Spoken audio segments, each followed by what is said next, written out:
আজকে আমি আপনাদের সাথে পরিচয় করাই দেব আমার এক ভাই। উনিও বাংলাদেশ থেকে মালয়েশিয়া এসেছে পড়ালেখা করার জন্য। তো ওনার সাথে আজকে পড়ালেখার বিষয় নিয়ে আলাপ করব। আসসালামু আলাইকুম তামিম ভাই, কি অবস্থা আপনার? ভালো আছেন? আলহামদুলিল্লাহ, আমি ভালো আছি। আপনার কি অবস্থা রাকিব ভাই? এই তো ভাই, আলহামদুলিল্লাহ খুব ভালো আছি।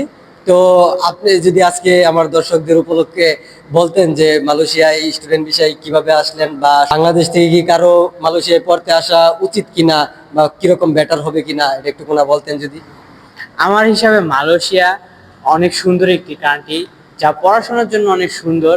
যদি আপনারা ভেবে থাকেন মালয়েশিয়া আপনারা স্টুডেন্ট বিষয়ে আসবেন, স্টাডির পাশাপাশি কাজ করবেন, এটা সম্ভব না।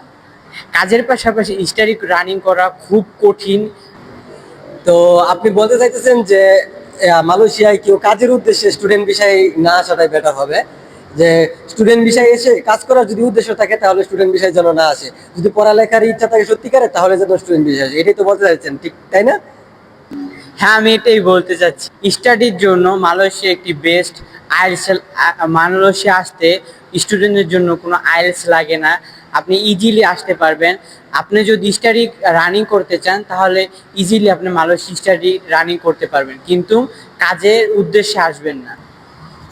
ওকে, ধন্যবাদ ভাইয়া আপনার অ্যাডভাইস দেওয়ার জন্য। তো আশা করি সব আমার দর্শকরা উপকৃত হবে আপনার অ্যাডভাইস পেয়ে। পরবর্তীতে আবার যদি দর্শকরা কিছু জিজ্ঞেস করে আমাকে, তাহলে আমি আবার আপনার সাথে কথা বলবো, সমস্যা নেই। তো ঠিক আছে তামিম ভাই, দেখা হবে তাহলে পরবর্তী আরেকদিন। ভালো থাকেন, ওকে নিজের ভাই, যত্ন ভালো নিয়েন। থাকেন, টেক কেয়ার, আল্লাহ হাফেজ। আল্লাহ হাফেজ, আসসালামু আসসালামু আলাইকুম। আলাইকুম।